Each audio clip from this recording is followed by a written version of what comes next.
This video is brought to you by Incogni. As always, source material will be cited in the corner of the screen throughout the video. Enjoy. The State of Israel is the only beacon of democracy and enlightenment in the Middle East. Actually, scratch that. In the whole world. No country is as altruistic or as fervent a supporter of human rights as the glorious State of Israel. Despite this, the evil countries that border it want nothing more than to destroy it, for no good reason other than their disdain for life and fetishization of death. As a consequence of this dynamic, every military engagement that involves the State of Israel is an instance of Israel acting defensively. It never starts fights. It never acts aggressively.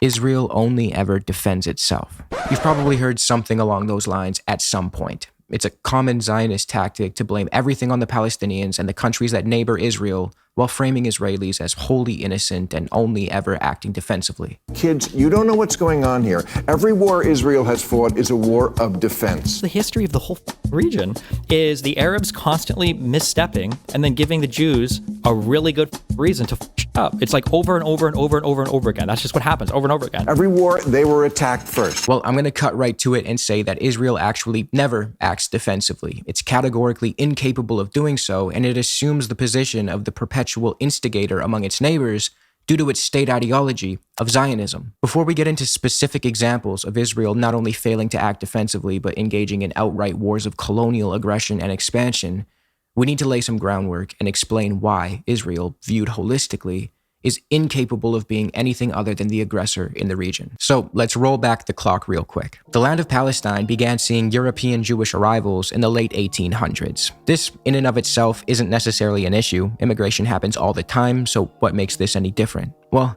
these weren't immigrants. They were settlers. An immigrant comes to join an existing polity, while a settler colonialist comes to replace it. And we have evidence dating back to the early days of the Zionist project where its leading figures openly admitted that the latter was their intention. From Ze'ev Jabotinsky and Theodore Herzl openly acknowledging the colonial nature of their project, to David Ben-Gurion, Israel's first prime minister, lamenting how the Levantine character of Palestine was incompatible with his vision of Israel as a European project, and explicitly stating in a 1937 letter to his son that he was willing to expel the Arab population by force if necessary, and take their place. As a result of these settler aspirations, Palestinians were subjugated from the outset. They were expelled from lands they had lived on for generations, their labor and goods were excluded from markets in favor of so-called Hebrew labor, and they were subjected to an openly aggressive ideology that sought to transform Palestine into a state with a permanent Jewish demographic majority, maintained through discriminatory immigration laws, apartheid, and colonial violence. Even Jewish journalist Ahad Ham has reported on and criticized the cruelty these Zionist settlers inflicted on the Arab population of Palestine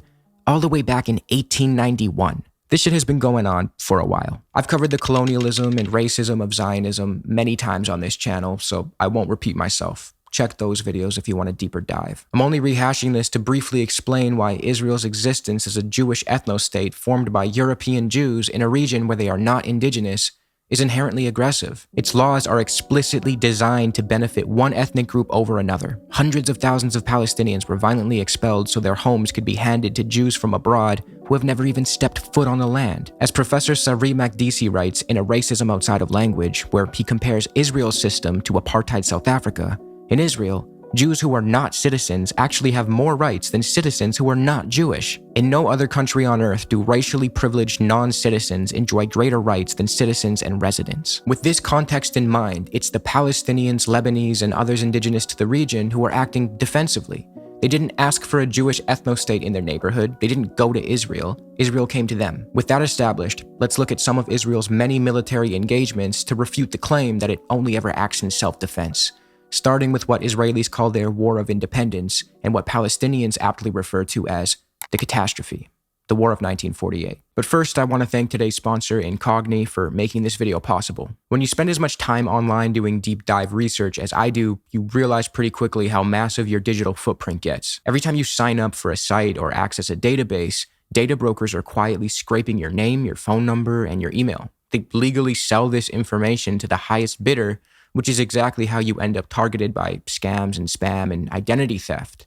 That's where Incogni comes in. They automatically track down the data brokers holding your personal information and demand its removal while citing all of the relevant laws. It's a fully automated process that runs continuously to keep you off those lists. And if you find your information exposed on a specific site, you can use their custom removal feature. You just send them the link and a dedicated privacy expert handles the takedown for you. So take back your personal data with Incogni. Use code overzealots at incogni.com/overzealots and get 60% off annual plans.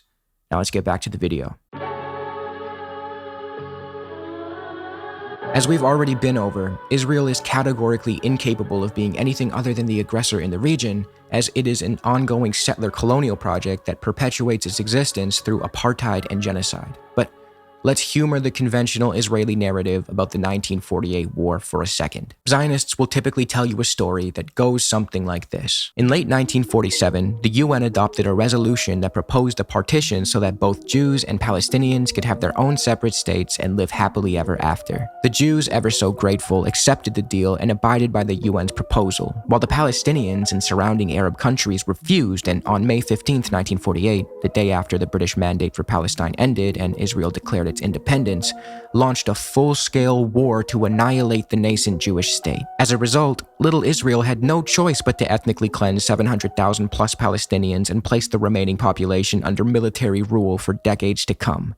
It was just defending itself. That sounds fine and dandy until we actually examine the historical record more closely and ask some inconvenient questions, like, why did the UN have the right to give away more than half of Palestine to a group that, in 1947, made up less than a third of the population, owned less than 7% of the land, and aspired to create a Jewish ethno-state in a predominantly Arab region? Why were Palestinians expected to accept this and to cede valuable lands like the fertile coastal and interior plains, important cereal and citrus-producing areas, to a racist settler colonial project? Why were they expected to give up 40% of their industry and key sources of the country's electrical supply simply because the UN decided that those assets would fall within the borders of the proposed Jewish state? The only way to frame Palestinians as irrational or wrong for their refusal to partition their homeland is if you view the situation through a colonial lens where the agency of indigenous Palestinians is deprioritized to accommodate the will of the colonizers. With that out of the way, it's worth mentioning that the Zionists did not even abide by the UN partition proposal in the first place,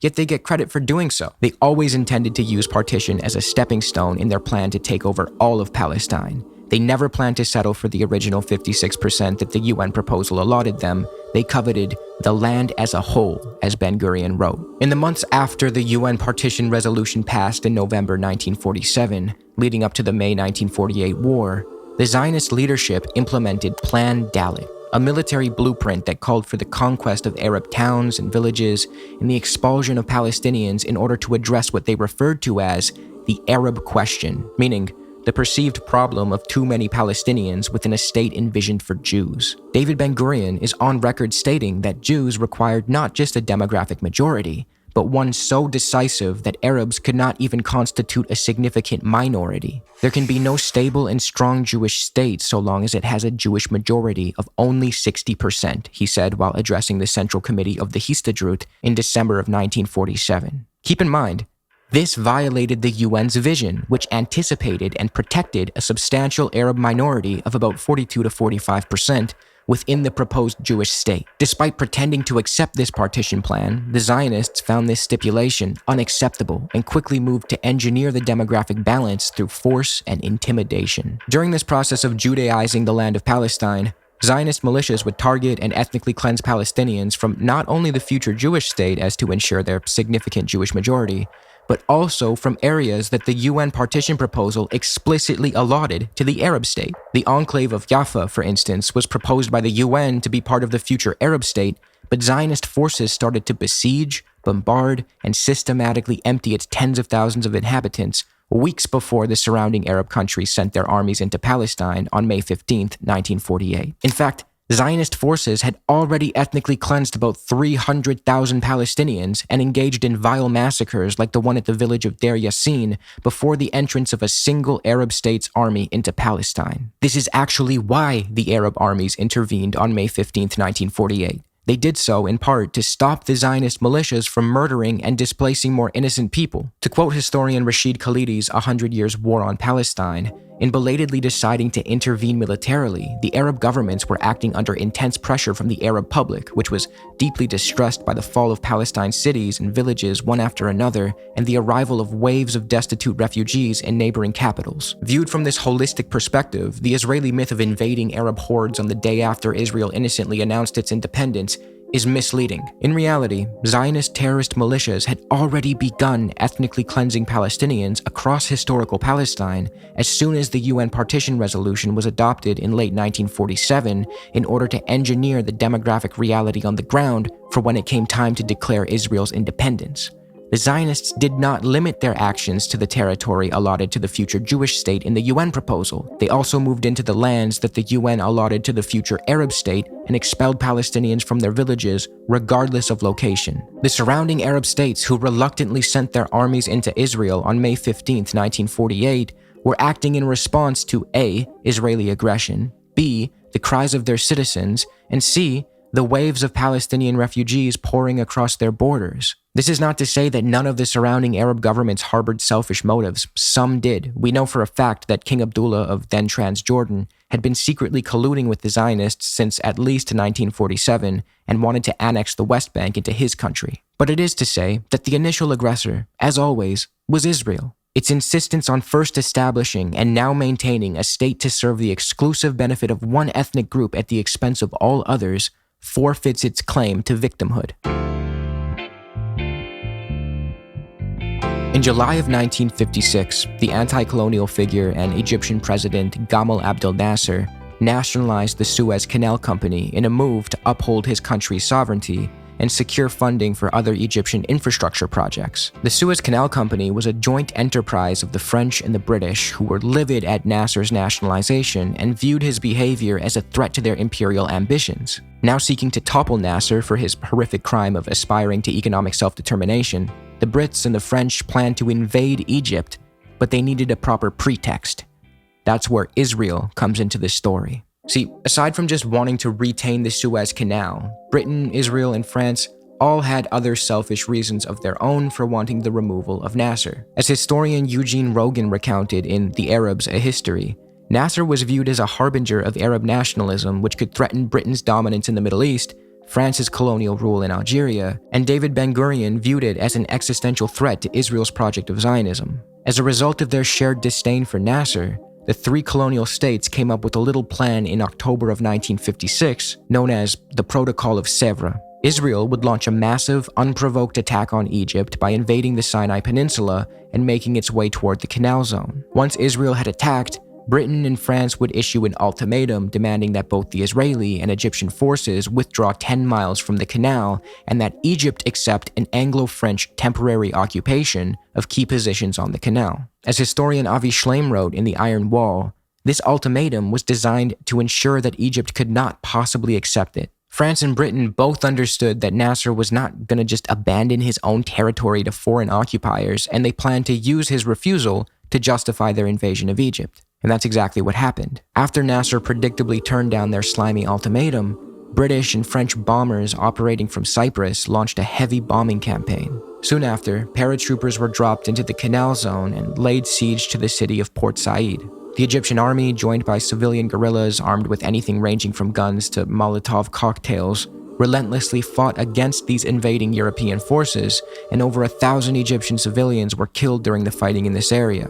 This all eventually came to an end when US President Eisenhower essentially forced Britain and France to stop. He threatened to boot them out of NATO and that the US Treasury would sell some sterling bond holdings and devalue the British currency. And before you give him too much credit, Eisenhower didn't do this out of some principled disdain for interventionism. He had just spent the past few years toppling constitutionally elected leaders in Guatemala and Iran. His real motive stemmed from his anger over the fact that the British, French, and Israelis didn't inform him of their plan, and that since the USSR voiced its support for Egypt, it gained the moral high ground as well as favor amongst the imperialized nations of the world. Put simply, it was a bad political move for the Western Bloc. I tell you all this to bring to the forefront an example of brazen Israeli aggression.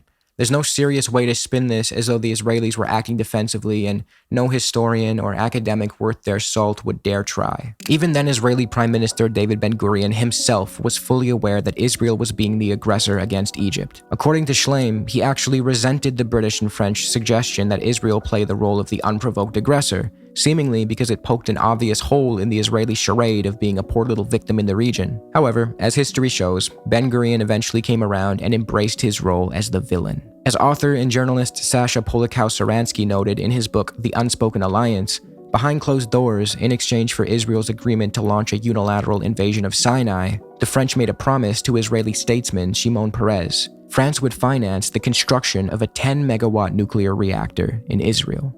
Maybe that's what helped to bring old Ben-Gurion on board. There's also the fact that during the Sevres negotiations between Israel, France, and Britain, Ben-Gurion proposed a plan to completely reorganize the Middle East in the event of a victory against Egypt. He proposed partitioning Jordan between Iraq and Israel, taking over the entire West Bank, absorbing southern Lebanon up to the Litani River, and permanently annexing the Gulf of Aqaba and the Straits of Tiran. You're telling me these are all defensive aspirations and not at all driven by territorial maximalism?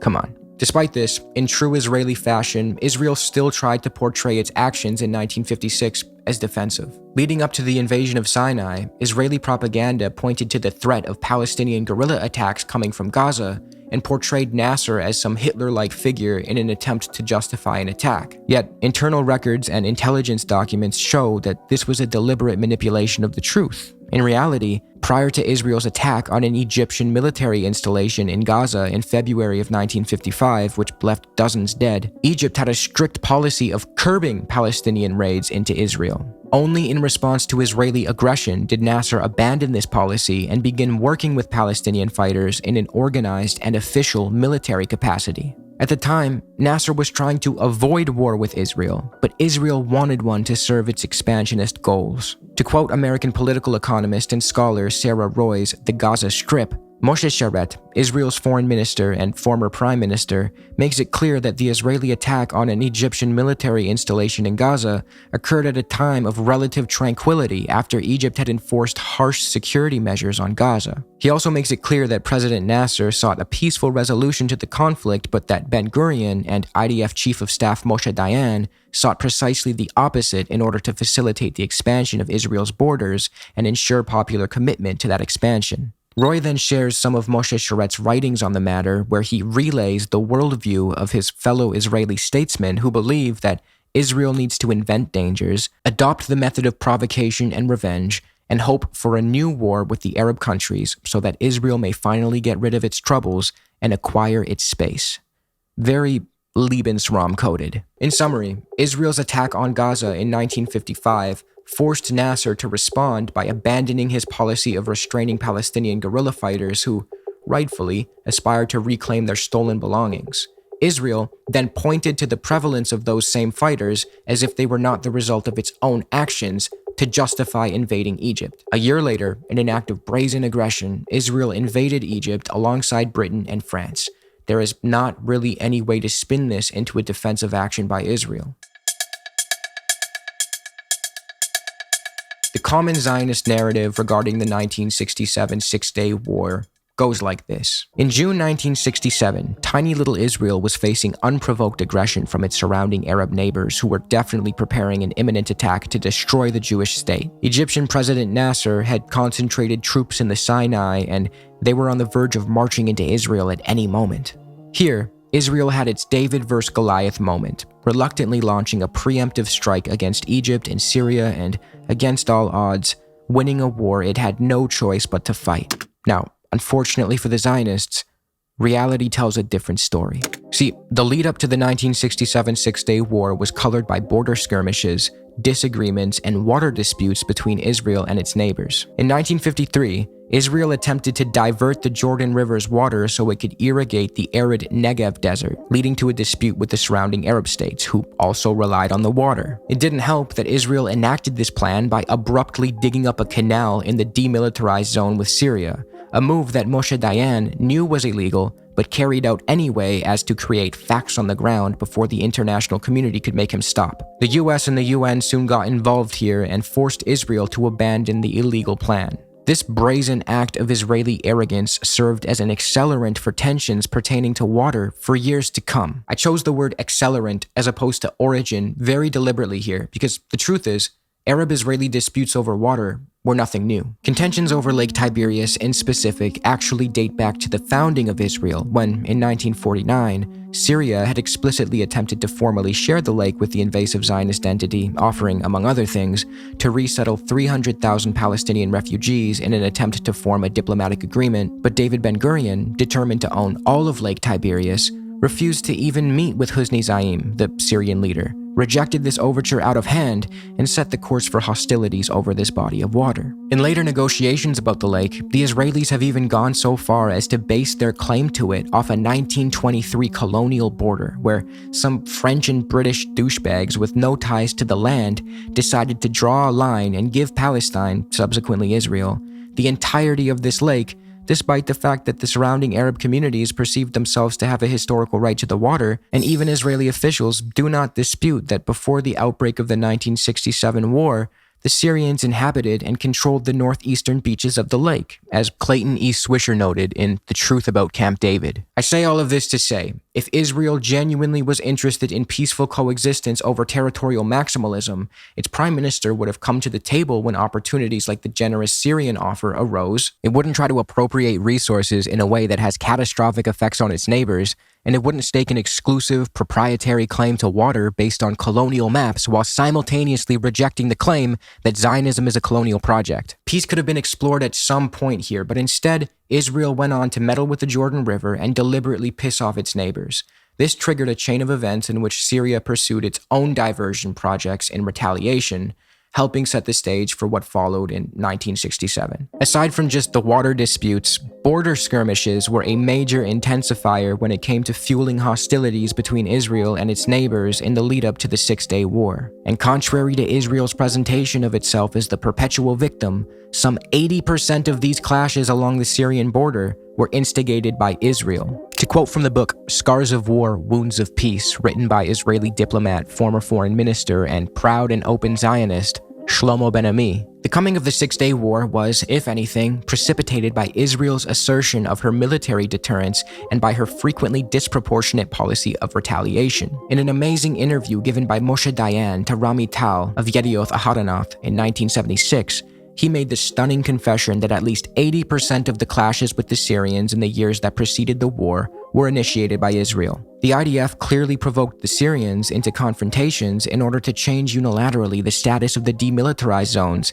teach the Syrians a lesson, and humiliate their regime. Dayan was candid enough to admit in that interview that the operations and the actions of Israel increased the fear among the Arabs and enhanced the chances of war. I choose to illustrate this point with the writings of a Zionist like Shlomo Ben-Ami to emphasize that I am not operating solely off of anti-Zionist sources, and that the reality of Israeli aggression leading up to the 1967 Six-Day War is acknowledged even by Israeli statesmen. Israel would repeatedly start shit. It would plow contested land in the demilitarized zone with Syria and poke its neighbors in the hope that they would respond to the aggression, with that response then used as a pretext for a disproportionate Israeli assault. As the infamous Israeli commander and former defense minister Moshe Dayan openly admitted in that aforementioned 1976 interview, we would send a tractor to plow someplace where it wasn't possible to do anything in the demilitarized area, and knew in advance that the Syrians would start to shoot. If they didn't shoot, we would tell the tractor to advance farther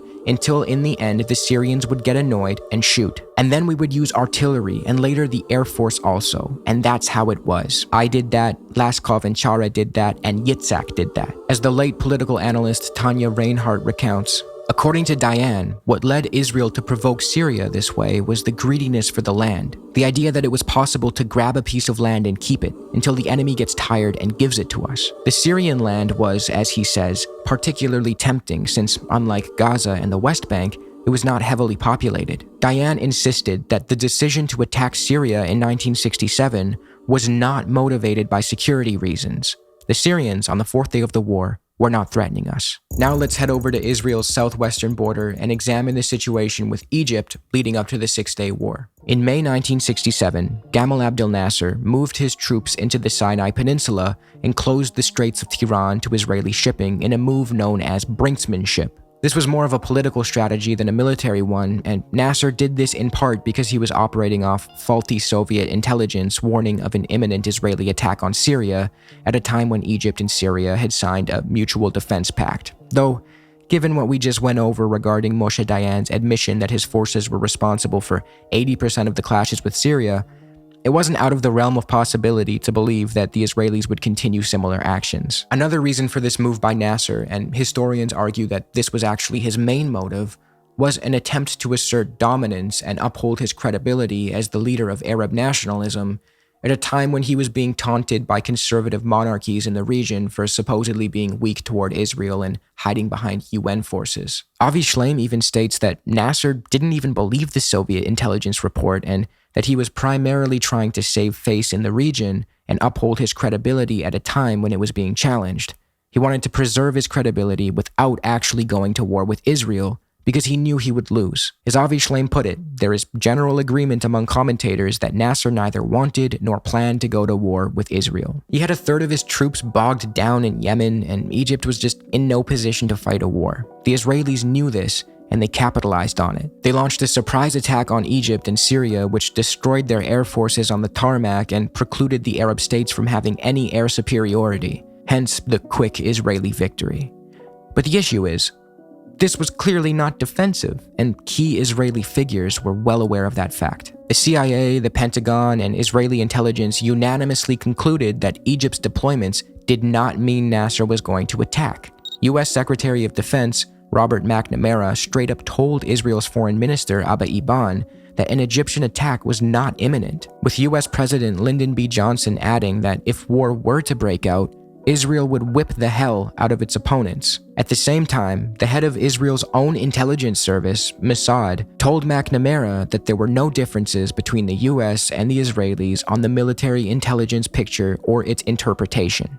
Once the potential Egyptian threat was ruled out, the Israelis got to work securing the green light from the US to attack Egypt. Both the Israelis and Americans knew that if Israel were to strike, they would win a war against all the Arab states combined, so McNamara gave Meir Amit, the Mossad chief, the green light. As you can see, it wasn't about self-defense. It was about striking the Arab states when they were unprepared so Israel could engage in its favorite pastimes of war and territorial expansionism. And this isn't just my opinion. It's the opinion of prominent Israeli figures who have admitted as much. Yitzhak Rabin, then a general, acknowledged that the Israeli leadership at the time of the war didn't view Nasser's troop concentrations as a threat and that he believed Nasser didn't want war. Ezer Weizman, the former commander of the Air Force, said that there was no threat of destruction coming from Egypt, and he cited two other generals who corroborated his claim. Israeli Prime Minister Menachem Begin, who was in the 67 cabinet, reflected on the Six-Day War years later and openly admitted, "In June 1967, we again had a choice. The Egyptian army concentrations in the Sinai approaches do not prove that Nasser was really about to attack us.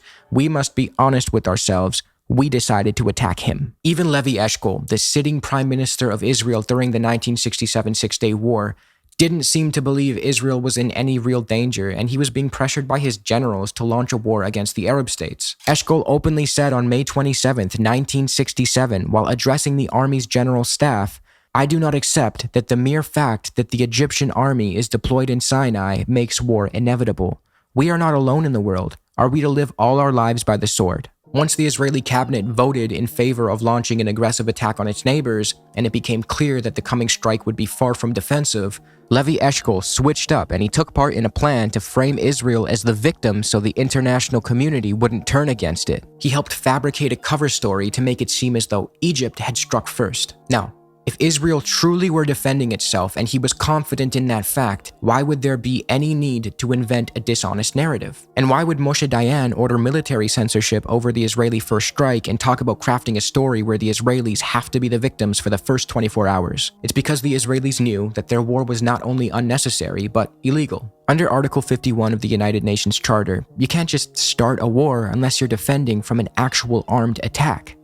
Armed is an important word because Zionists will pretend as though the closure of the Straits of Tiran was a casus belli for Israel, despite the UN Charter not affirming that position, and despite the fact that the head of Mossad acknowledged to Secretary McNamara that passage through the Straits of Tiran was not crucial for Israel. Even the US State Department's legal advisor, Leonard Meeker, concluded that the closure of the strait did not constitute an armed attack, as John Quigley, author of The 6-Day War and Israeli Self-Defense, noted. And when it comes to the legality of preemptive strikes under customary international law, our understanding is colored by the 1837 Caroline test, which states that a preemptive strike, or an act of anticipatory self-defense, is only justified if the necessity of self-defense is instant, overwhelming, and leaving no choice of means and no moment for deliberation. Under this standard, a country can't strike based on a vague or distant fear. The threat must be a palpable, imminent attack that can't be deterred by any means other than war. Obviously, when discussing Israel's attack in 1967, this wasn't the case. Not even the Israelis could stick to the script. Many of their prominent officials admitted that they were in no danger, admitted that they knew Nasser didn't want war, and they even felt the need to make up a fake story about Egypt striking first, only giving up on that lie once they achieved their military aims. That's not what self-defense looks like. The real Israeli goal in 1967 was to conquer more Palestinian land and flex on their neighbors. At the time, Gaza and the West Bank were not under Israeli control, and the Zionists wanted to change that. They had a plan drawn up as early as 1963 called the Shaham Plan, which fleshed out how Israel could administer the West Bank and Gaza in the event of a takeover. Just a few years later, and Israel was in a position to put that plan into motion. On June 3, 1982, the Israeli ambassador to the UK, Shlomo Argov, was shot in the head in central London. Argov was fortunate enough to not die from this attack, though he was critically injured and required emergency brain surgery. The would-be assassins who shot him were acting on behalf of the Abu Nidal organization, a renegade group that violently opposed Yasser Arafat's Palestine Liberation Organization, the PLO. The Abu Nidal organization was not only at war with the PLO, but it was also responsible for the assassinations of multiple PLO figures. These groups were bitter enemies. At the time of this assassination attempt on Shlomo Argov, the PLO was stationed in Lebanon and, crucially, had been strictly adhering to the US-brokered ceasefire it had in place with Israel for the past year. This adherence by the PLO was actually a veritable catastrophe for Israel, as Israeli academic Yehoshua Parath noted. The reason being that by pursuing diplomacy and observing the ceasefire, the PLO had been gaining international credibility, and Israel's entire strategy has always been to evade a peaceful settlement with the Palestinians. If the PLO was proving to the world that it wanted to negotiate in peace, it would become clear that it was Israel all along that was the intransigent party. Israeli strategic analyst Avner Yaniv literally confirmed that Israel's goal here was to fend off what he called the PLO's peace offensive. The way Israel decided to go about this was to blame the Argov assassination attempt, the one the Abu Nidal organization was responsible for, on the PLO,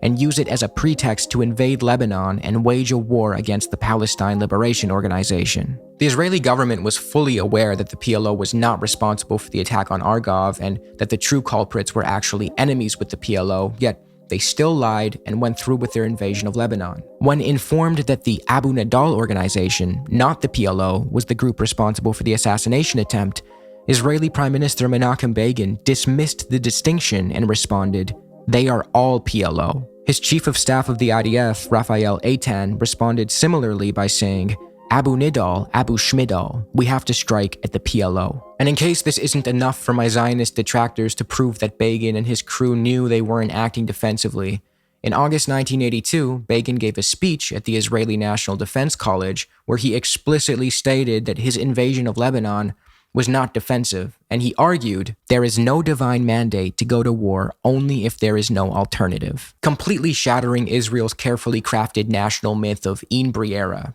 no alternative. Israel's invasion of Lebanon quickly turned into a brutal and bloody war marked by horrific massacres like Sabra and Shatila, understood by the UN as an act of genocide, by the way, and was followed by an 18-year Israeli occupation that helped lead to the rise of Hezbollah. In Israel, this war came to be dubbed Our Little Vietnam due to the unforeseen costs of the occupation and the fact that Hezbollah proved to be a formidable opponent, ultimately liberating southern Lebanon, save for the Sheba Farms enclave, in 2000 and forcing a humiliating Israeli retreat. Due to their embarrassment in the wake of the 2000 pullout from Lebanon, Israeli officials were itching for a pretext to jump into another war or military campaign to save face and reassert their prestige. That pretext came in 2006. Remember how I mentioned that Israel pulled out of almost all of southern Lebanon in 2000 while remaining in an enclave known as the Sheba Farms? Well, that roughly 22 square kilometer strip of land located along Lebanon's frontier with the Israeli-occupied Syrian Golan Heights is deeply contested territory. Israel claims that it's Syrian land, while both Syria and Lebanon claim that it's Lebanese land. Regardless, Hezbollah uses the Israeli occupation of the Sheba Farms to maintain its armed resistance against Israel and stand its ground. This occupation has been a constant source of tension between the parties. Another source of tension in the years after Israel's withdrawal in 2000 was the fact that Israel was holding on to Lebanese prisoners and Hezbollah wanted them back. In July 2006, Hezbollah fighters conducted a cross-border raid, killing several Israeli soldiers and capturing 2 others in an attempt to negotiate a prisoner exchange and retrieve the Lebanese prisoners held by the Zionists. However, Israel was not interested in negotiations. Even though Hezbollah leader Hassan Nasrallah immediately called a press conference after the raid to announce that he wanted to de-escalate the situation and prevent the isolated border skirmish from metastasizing into a war, Israel ignored him and used the incident as their excuse to reinvade Lebanon. Israel decided to embark on a deadly 34-day disproportionate assault on Lebanon. It, alongside its partner in crime, the US, deliberately blocked all diplomatic routes of resolving the conflict, and the Bush administration even vetoed a UN Security Council resolution that aimed to implement a ceasefire so that the Israelis could have more time to destroy Lebanon. During this war, Israel came up with what would come to be called the Dahiyya Doctrine. It's now infamous military doctrine that calls for targeting civilians and civilian infrastructure in an attempt to pressure whoever Israel is fighting into surrendering. Look, however you may feel about the Hezbollah raid that served as the pretext for this war, it's hard to argue that Israel's response reflected the actions of a country that only acts defensively. And in case you need more proof that the 2006 Lebanon war was not defensive or necessary and that Israel had already made up its mind to reinvade Lebanon, but was just waiting for the right pretext, let's hear what the leader of the country had to say. Prime Minister Ehud Olmert admitted to the official Winograd Commission that his decision to respond to the abduction of the soldiers with a broad military operation was made as early as March 2006. Keep in mind, that was a full 4 months before Hezbollah abducted the IOF soldiers in July. Furthermore, this premeditation was shared with their American allies. Well before the July 12 border incident, Israeli officials had already briefed the Bush administration on their military plans, receiving a tacit green light from Washington to unleash their bombing campaign once they had a suitable excuse. What this tells us is that the Israelis had already made up their minds and were planning to invade Lebanon anyway. They just needed the right excuse.